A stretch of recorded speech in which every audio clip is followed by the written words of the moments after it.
യജമാനന്മാരെ മാനിക്കുക. 1 തിമോഥെയോസ് 6 അധ്യായം 1 വാക്യം. ദൈവവചനം ആത്മീയ നിർദ്ദേശങ്ങൾ മാത്രമല്ല, ദൈനംദിന ജീവിതത്തിൽ നാം നടപ്പിലാക്കേണ്ട പ്രായോഗിക കാര്യങ്ങളെക്കുറിച്ചും നിർദ്ദേശം നൽകുന്നു. അപ്പോസ്തലനായ പൗലോസിൻ്റെ കാലത്ത് ആത്മീയരായ അനേകർ വിവിധ യജമാനന്മാരുടെ കീഴിൽ ജോലി ചെയ്തിരുന്നു.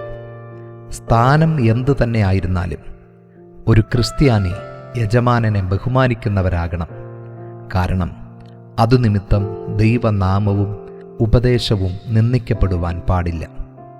ഒരു ക്രിസ്ത്യാനിയുടെ പെരുമാറ്റം യേശുവിൻ്റെ സുവിശേഷത്തെ പ്രതിനിധാനം ചെയ്യുന്നു.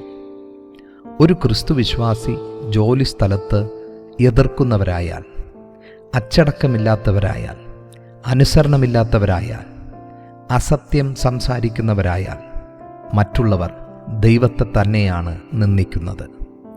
ക്രിസ്ത്യാനിയുടെ ജീവിതം വചനത്തെക്കാൾ ഉച്ചത്തിൽ സംസാരിക്കുന്നു.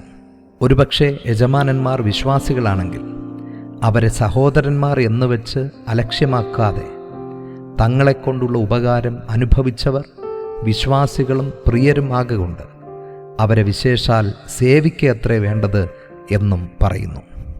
എങ്ങനെ സേവിക്കാം?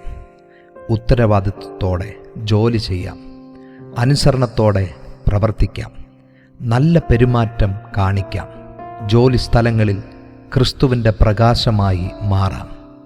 പ്രിയമുള്ളവരെ, നാം ഏവരെയും ബഹുമാനിക്കുമ്പോൾ ദൈവം ബഹുമാനിക്കപ്പെടുന്നു.